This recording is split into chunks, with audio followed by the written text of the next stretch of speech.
झापामा नक्कली नोट सहित एक युवा पक्राउ। छापाखाना र उपकरण सहित 5 लाख भन्दा बढीको सामान बरामद। झापा कन्काई नगरपालिका 8 लक्ष्मीपुरमा डेरा गरी बस्ने एक युवा नक्कली नोट सहित रंगे हात पक्राउ परेका छन्। पक्राउ पर्ने व्यक्ति तेह्रथुमको ओयाकजुङ गाउँपालिका 5 नेलै घर भएका 28 वर्षीय गणेश भारती हुन्।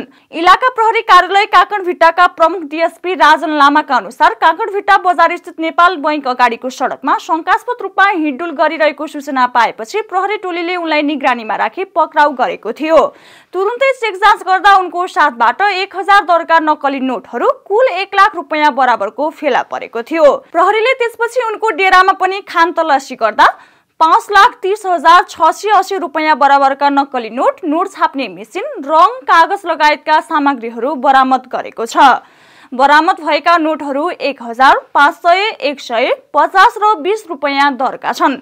यसले देखाउँछ कि उनी नक्कली नोटलाई विभिन्न मूल्यमा छाप्दै बजारमा फैलाउने योजनामा सक्रिय थिए। डीएसपी लामाले जानकारी दिए अनुसार जिल्ला अदालत झापाबाट म्याद लिई उनले गरेका आपराधिक क्रियाकलापको थप अनुसन्धान सुरु गरिएको छ।